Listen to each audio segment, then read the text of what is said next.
Hi everyone, welcome to EduTap and your 10 minutes a day series session. We are going to start our part 3 for source of finance for current asset. अब इसके overview के लिए we were talking about कि हमें क्या करना है, working capital finance करना है एंड वर्किंग कैपिटल रिप्रेजेंट करता है हमारे करंट एसेट को. So how would be managing our financing for the current asset, वो हमें यहाँ पर कंसिडर करना है. We have seen many other options जहां पर हम आज बात करने वाले particularly about commercial paper, very famous instrument which can be used. कैसा इंस्ट्रूमेंट है? अनसिक्योर्ड मनी मार्केट का इंस्ट्रूमेंट है जो आप इशू कर सकते हो in the form of a promissory note. कब आया था, इंट्रोड्यूस कब हुआ था? 1990 के अंदर.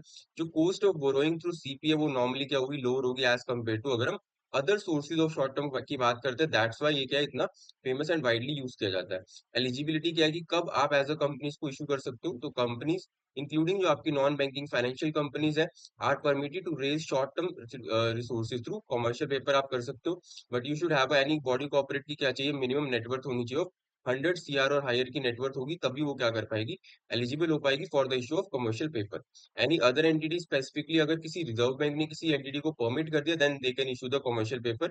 एज वेल एज जो cooperative societies, unions and limited liability partnerships के लिए लिमिट रखी गई है, दैट इज ऑल्सो सिमिलर. जहां पर हम बात कर रहे हैं कि मिनिमम नेटवर्थ आपकी क्या होनी चाहिए, 100 CR होनी चाहिए, हायर होनी चाहिए, then only you would be eligible कि आप क्या कर पाओ, कमर्शियल पेपर को इशू कर पाओ.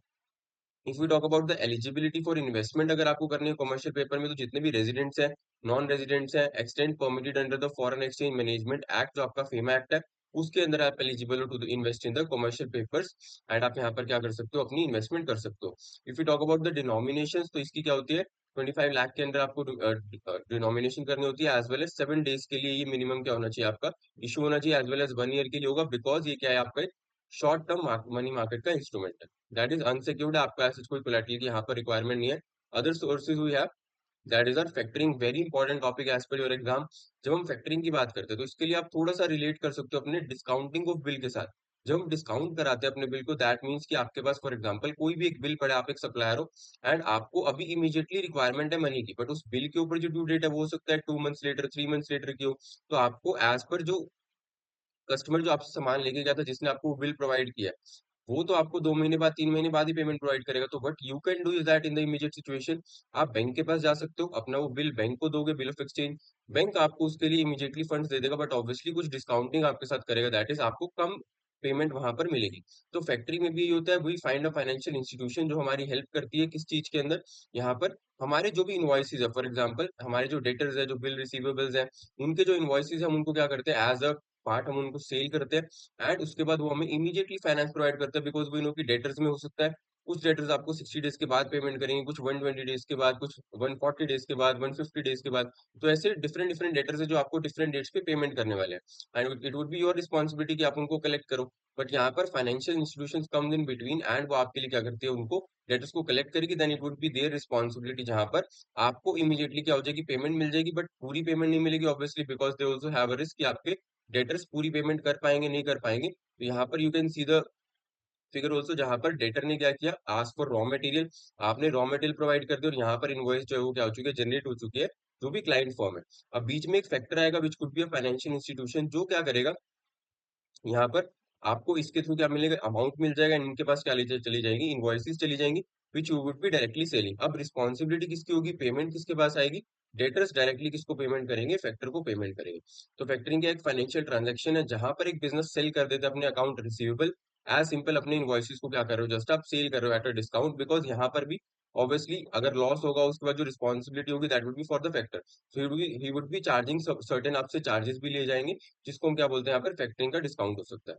आरबीआई एज एडवाइस की बैंक जो है वो ऑफर करेंगे आपको फैक्टरिंग सर्विसेज, और अपने परसेंटेज होगा to the invoice paid upfront, वो डिसाइड करेगा आपकी credit worthiness of the buyer पे एंड अदर कमर्शियल कंसिडरेशंस के ऊपर. Considering the recommendations made by technical committee, जो आपकी फैसिलिटीज है, चेयरमैन श्री हैज डिसाइडेड कि आपको ऑथराइज डीलर को भी क्या करना है, फाइन करें to export receivables. Normally bank के अंदर यहाँ पर ये सर्विसेज नहीं होती, but NBFC can easily provide the services of factory. So this you can remember. Next इसी के रिगार्डिंग एक simple topic that is known as forfaiting, जो बिल्कुल रिलेट करता है इसके साथ. जस्ट हमने अभी फैक्टरिंग के अंदर क्या बात करी कि नॉर्मली हम डोमेस्टिक ट्रांजेक्शन कर रहे हैं, बट जहां पर आपका इंटरनेशनल ट्रेड इन्वॉल्व हो जाएगा, जस्ट आपका वर्ड चेंज हो जाएगा, it would be known as आपका फॉरफेटिंग वो बन जाएगा. Only use in case of export के अंदर यूज होगा, जहां पर आप sale is supported by the bill of exchange या फिर प्रोमिसरी नोट है, आप उन इनवॉइसेस को क्या कर रहे हो, सेल कर रहे हो। And obviously forfaiting is always without recourse यहाँ पर आपको होगा। तो अगर हम स्टेप्स की बात करें, स्टेप वन वुड बी कि आपने क्या किया, इंपोर्टर है जिसने क्या किया, कोई भी गुड्स या फिर सर्विसेज क्या किए, इंपोर्ट किए।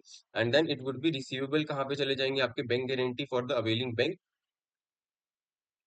एंड गारंटीड आपके पास आ जाएगी रिटर्न टू द इम्पोर्टर। इसके बाद आप गारंटी रिसीव करोगे टू द एक्सपोर्टर, और यहाँ से आपकी सारी चीजें होने वाली है, गारंटी रिसीवेबल सोल्ड टू फॉरफिटर। अब एक्सपोर्टर फॉर एग्जांपल इसको क्या करना है, मनी रिसीव करनी है, बट यहाँ पर मनी ऑब्वियसली क्या आएगी, कुछ टाइम के बाद आएगी। तो एक्सपोर्टर क्या कर सकता है, फॉरफिटर के पास जाके, या फिर जो हमने लास्ट में देखा था कि एक फैक्टर होता है, फाइनेंशियल इंस्टीट्यूशन होता है, उसके पास जाके आप उनको सेल कर सकते हो। यहाँ पर भी डिस्काउंट पे होगा एंड नॉन रिकोर्स बेसिस पे होगा आपका। तो दैट वुड बी कि आपको यहाँ पर क्या करना है, exporter receive the finance, immediately आपको फाइनेंस मिल जाएगा। उसके बाद रिस्पॉन्सिबिलिटी किसकी होगी यहाँ पर, फॉरफिटर की होगी, कि अल्टीमेटली वो पैसा कब रिसीव करेगा, जब इंपोर्टर उसको प्रोवाइड करेगा।